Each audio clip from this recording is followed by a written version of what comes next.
All right, welcome in, everyone. Ready for another deep dive? Definitely. Today, we're looking at presidential inaugurations, Oh, nice. which feels really timely, actually. Yeah. With 2025 right around the corner. Hmm. I've got two sources for us today. Okay. One is from the U.S. government website. It's got all the, All the officials. yeah, all the nitty-gritty details, you know?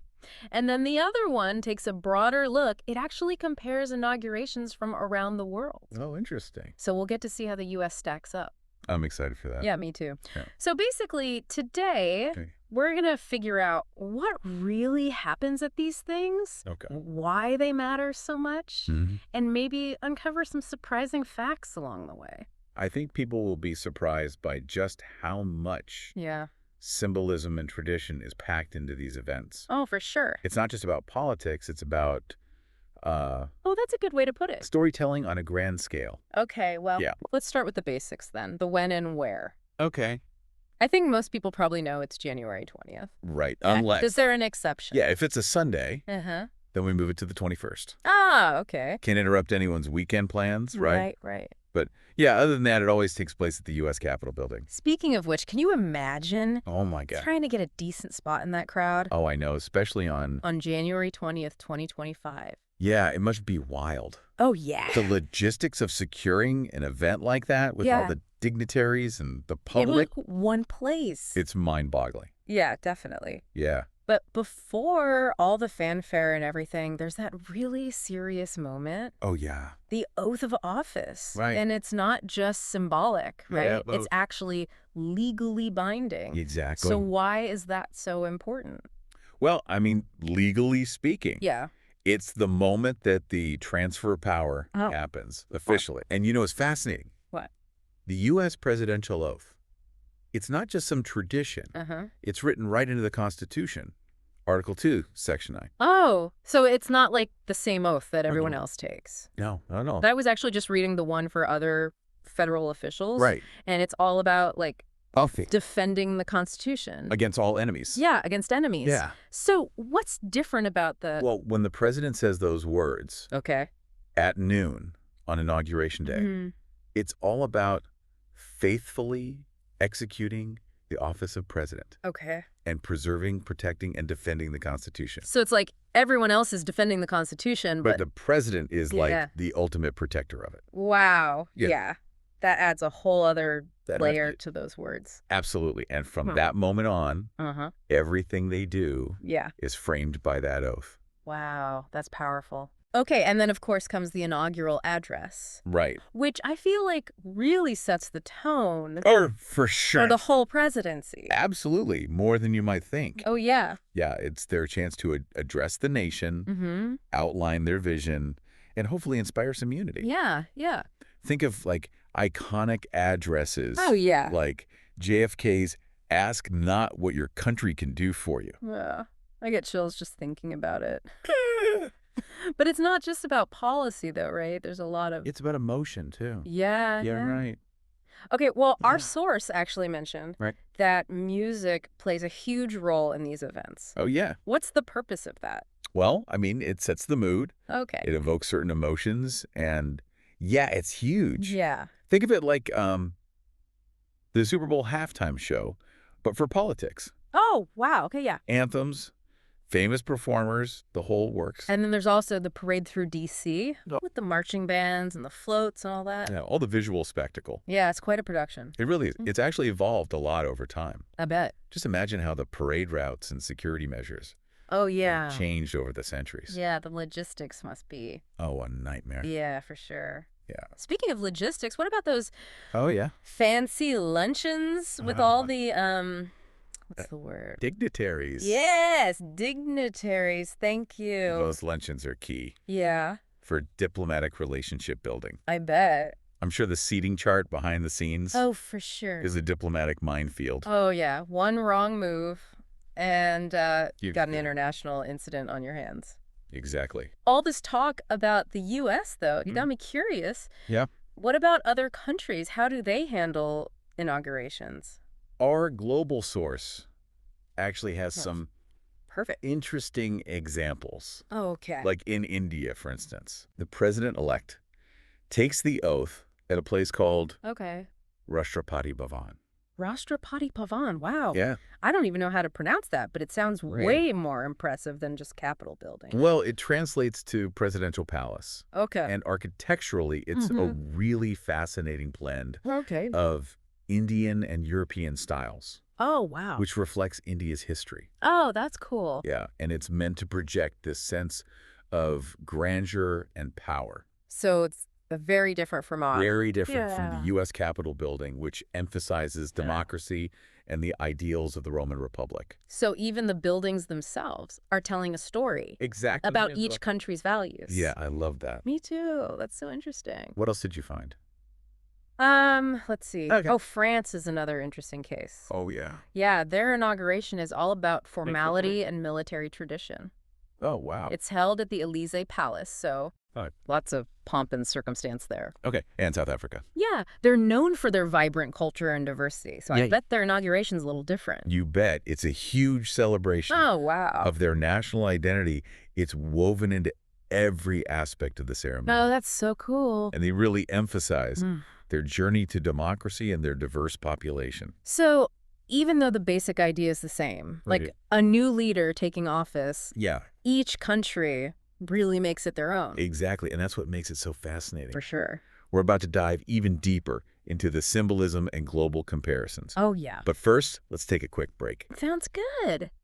So we've seen how different countries kind of put their own, Yeah, their own spin on things. their own spin on inaugurations, but it seems like no matter where you go, Yeah. these events are just full of symbolism, right? Oh, absolutely. Everything. Yeah. From the location to the objects used to, even the smallest gestures. It's all carefully chosen Okay. to convey a specific message. So like Yeah. using a specific Bible to take the oath. Exactly. Yeah. Or incorporating historical artifacts Oh, yeah. that connect the new leader to the nation's past. Okay. It'll be interesting to see what the 2025 president chooses Yeah. for their oath, you know. Yeah. It's a chance to make a statement right from the start. And it's not just about objects, is it? No. Like the fact that former presidents usually attend the inauguration, Mm-hmm. that's symbolic too, right? It's a powerful symbol Okay. of the peaceful transfer of power. Oh, yeah. It shows continuity, stability. It reinforces the idea that democracy is bigger than any one person. Yeah. Yeah. And it ties back to the Constitution's emphasis Okay. on a smooth and orderly transition. So even things like Yeah. the 21-gun salute, is that in the Constitution too? Not in the Constitution. Oh, okay. So is there like some secret inauguration rule book somewhere? Centuries of tradition have shaped these events. Okay. Like the 21-gun salute, a military custom Uh-huh. that signifies respect and honor. Okay. It's used for all sorts of ceremonies, not just inaugurations.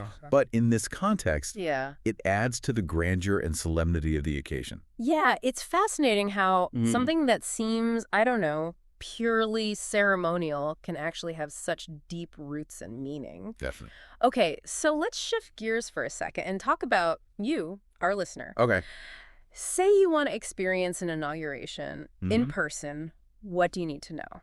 Well, first of all, the good news is Okay, good news. tickets to the U.S. inauguration are free. Free! Really? Yeah. So how do I get one? Well, there's a little catch. Well, there's always a catch. You have to go through your congressperson's office. Okay. They're the ones who distribute tickets to their constituents. So that's how they control the crowds. I bet it's a pretty intense experience being there in person, though. Oh, it is. Massive crowds, security everywhere. Yeah. It's a logistical challenge Yeah. to make an event like this accessible to everyone Oh. while also keeping everyone safe. You know, listening to all of this, it makes me realize that inaugurations are so much more than just a ceremony. Definitely. They're a reflection of, like, Yeah. who we are as a country, Yeah. and they really set the stage for Absolutely. what's to come. Exactly. And in a Yeah. way, Yeah. it's a chance for us to collectively renew our commitment Okay. to the democratic process. So we've talked about the when and the where and the how Mm-hmm. and even the global perspective. Yeah. But I think the bigger question is, like, What's the why? why do we even have inauguration? That's the heart of it, isn't it? Yeah. It's not just about pomp and circumstance. Right. Inaugurations are about reaffirming our democratic values, Okay. celebrating the peaceful transfer of power, and looking towards the future with hope. It's almost like hitting the reset button Yeah. On the, On the national mood. yeah, on the national mood. No matter how divided things might have been during the election, Yeah. the inauguration is this shared experience Right. that reminds us we're all part of something bigger. Exactly. It's a moment of unity, Yeah. a chance to reflect on what it means to be an American. Or a citizen of any democracy, for that matter. Yeah, yeah. And with all the symbolism and tradition, Right. it's clear that inaugurations are carefully crafted Yeah. to convey a message. Yeah. But what message should the next T inauguration send? The 2025 one. That's the million-dollar question. I know, right?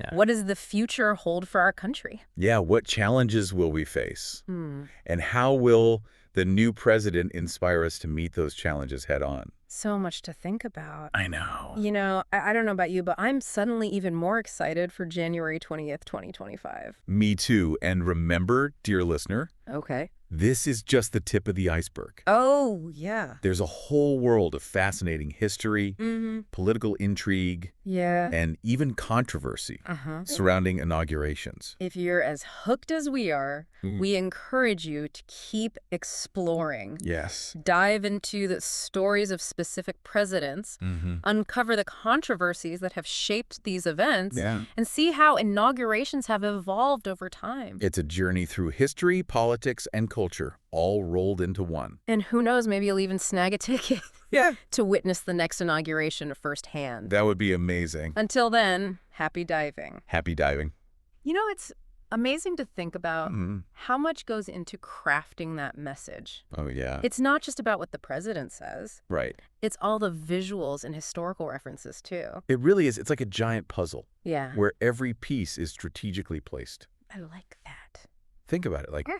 the choice of music, the guests on the platform, Yeah. even the way the cameras are positioned. Oh, wow. It all contributes to the overall narrative. So even if someone isn't Yeah. paying close attention to the speech itself, Exactly. they're still absorbing all this other information. They are. It's a masterclass Wow. in visual communication and symbolism. And we can't forget about Oh, yeah. all those historical echoes woven into these events. Right, by invoking certain imagery Uh-huh. or referencing past leaders, Okay. they're connecting the new president to a larger legacy. It's like they're saying, Yeah. this is where we've been, this is where we are now, Exactly. and this is where we're going. It's a powerful message Yeah. of continuity and progress. Especially in times of uncertainty or division. Oh, absolutely. Makes you wonder what kind of message Yeah. the next inauguration will send, Right. given all the challenges. All the challenges we're facing. Yeah, as a country. Will it be a call for unity? A bold vision for the future? Or maybe... Or maybe a return to tradition? That's a good question. Well, that's the beauty of it. Yeah. We'll have to wait and see. I know, it's so exciting. Each inauguration is a product of its time, you know, Mhm. reflecting the hopes and anxieties Yeah. of that moment in history.